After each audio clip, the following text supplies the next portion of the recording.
দর্শক, এনসিপি যখন জামাত জোটে যোগ দিল তারপরে আমরা একে একে ১৪ জন শীর্ষ নেতার পদত্যাগের ঘটনা দেখেছি।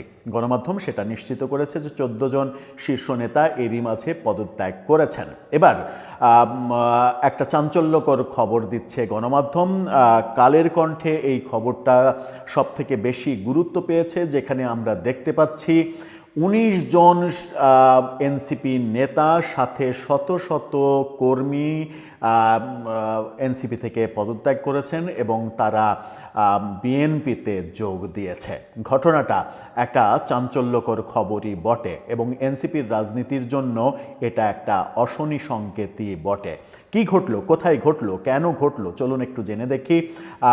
এই বিপর্যয় রোধে এনসিপি কি পদক্ষেপ নেবে সেটাও আলোচনায় আমরা রাখার চেষ্টা করব। এই ভিডিওতে থাকবেন পলিটিক্স টিভির নিয়মিত আয়োজনে।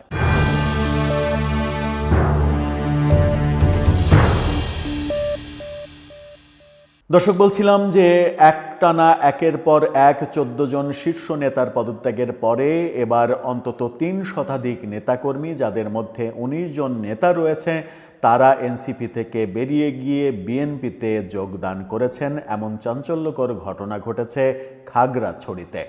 গণমাধ্যম কালের কণ্ঠ যেটা বলছে, কালের কণ্ঠের শিরোনামটা দেখলেই বুঝতে পারবেন। সেখানে বলা হচ্ছে এনসিপির ১৯ নেতাসহ বিএনপিতে যোগ দিলেন ৩ শতাধিক নেতাকর্মী। ছবিসহ ফুল দিয়ে বরণ করে নেওয়া হচ্ছে, সেই ছবিও সেখানে রয়েছে। খাগড়াছড়িতে এনসিপির ১৯ জন পদধারী নেতাসহ ৩ শতাধিক নেতাকর্মী বিএনপিতে যোগদান করেছেন। আজকে বিকেলে খাগড়াছড়ি শহরের আদালত সড়কে জেলা বিএনপির কার্যালয়ে আয়োজিত এক অনুষ্ঠানের মাধ্যমে আনুষ্ঠানিকভাবে তারা বিএনপিতে যোগদান করেছেন। জেলা বিএনপির যুগ্ম সাধারণ সম্পাদক অনিমেষ চাকমা রিঙ্কুর সভাপতিত্বে অনুষ্ঠানে প্রধান অতিথি হিসেবে উপস্থিত ছিলেন খাগড়াছড়ি জেলা বিএনপির সভাপতি ও সাবেক সংসদ সদস্য ওয়াদুদ ভূঁইয়া। নবাগত নেতাকর্মীদের স্বাগত জানিয়ে ওয়াদুদ ভূঁইয়া বলেছেন, পাহাড়ি অঞ্চলে শান্তি, সম্প্রীতি ও গণতন্ত্র পুনরুদ্ধারে বিএনপি ঐক্যবদ্ধভাবে কাজ করে যাচ্ছে। জনগণের অধিকার প্রতিষ্ঠায় সবাইকে একসঙ্গে ভূমিকা রাখতে হবে। বিএনপিতে যোগদানকারীদের মধ্যে উল্লেখযোগ্য হলেন এনসিপির জেলা সাংগঠনিক সম্পাদক, জেলার বড় নেতা বিপ্লব ত্রিপুরা, যুগ্ম সদস্য সচিব আব্দুর রহমান সায়াদ, নিরুপাম চাকমা, রূপালী ত্রিপুরা, জুলাই গণ অভ্যুত্থানের যুগ্ম সদস্য সচিবই ৩-৪ জন, জুলাই গণ অভ্যুত্থান ও মুক্তিযুদ্ধ বিষয়ক সম্পাদক আদনান মাহিন সহ জেলা কমিটির মোট ১৯ জন পদধারী নেতা রয়েছে। এই ৩ শতাধিকের মধ্যে ১৯ জন জেলার নেতা রয়েছেন। এছাড়া জেলার বিভিন্ন উপজেলা থেকে আগত ৩ শতাধিক নেতাকর্মী বিএনপিতে যোগ দিয়েছেন।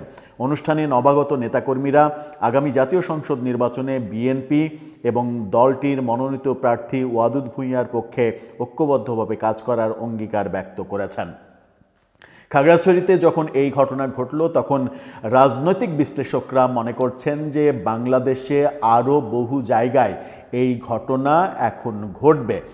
একের পর এক এই ঘটনা হয়তো আমাদের দেখতে হবে এবং এনসিপির শীর্ষ নেতা যারা পদত্যাগ করেছেন এনসিপি থেকে, তারা যদি একত্রিত হয়ে নতুন প্ল্যাটফর্ম তৈরি করতে না পারেন, যারা কিনা আভাস দিয়েছেন যে তারা রাজনীতিতে থাকবেন, তারা যদি নতুন প্ল্যাটফর্ম তৈরি করতে না পারেন তাহলে তাদেরও অনেকেই বিএনপিতে যোগদান করবেন, এরকম তথ্য রয়েছে। গতকালকে এনসিপির সদস্য সচিব আক্তার হোসেন গণমাধ্যমকে জানিয়েছিলেন যে যারা পদত্যাগ করেছেন তাদের সঙ্গে এনসিপি আলোচনা চালিয়ে যাওয়ার চেষ্টা করছে, তারা যেন দলে ফিরে আসেন।